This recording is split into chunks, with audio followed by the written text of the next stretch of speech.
आज हमारे यहाँ सितंबर की नेशनल लोक अदालत जो नालसा के शेड्यूल के अनुसार हमने आयोजित की है।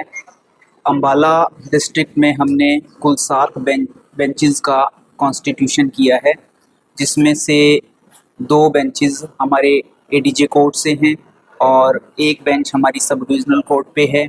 एक बेंच जो हमारी है सिविल जज सीनियर डिवीज़न की है। एक एक बेंच एक्सक्लूसिवली 138 के केसेस की है और एक बेंच हमारे क्रिमिनल केसेस के लिए है। अभी क्रिमिनल केसेस में जो कोर्ट जिसकी कॉन्स्टिट्यूशन बेंच की कॉन्स्टिट्यूशन की गई है, वहाँ बहुत सारे लोगों ने बढ़ चढ़ के भाग लिया है। वहाँ इतना काम आया हुआ है कि हमें एक बेंच के कुछ केसेस जो गैम्बलिंग एक्ट के केसेस है वो बदल के एक सीनियर कोर्ट में भेजने पड़े।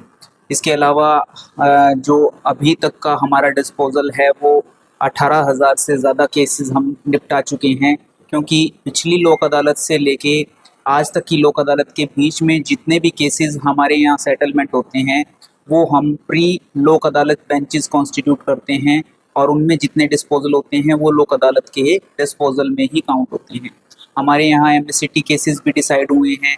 10 केसेस जो हैं प्री लोक अदालत में डिसाइड किए गए हैं और आज 14 केसेस जो हैं आज यहाँ एमएससीटी केसेस डिसाइड किए गए हैं लोक अदालत में, जिसमें लोगों ने अपनी मर्जी से इंश्योरेंस कंपनी के साथ मिलकर राजीनामा किया है और क्लेम अमाउंट जो उनको मिल जाएगी।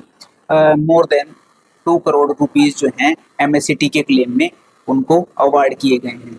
इसके अलावा सिविल के केसेस की भी है और चालान के केसेस की भी एक स्पेशल लोक अदालत लगी हुई है, जिसमें लोग बढ़ चढ़ के हिस्सा ले रहे हैं।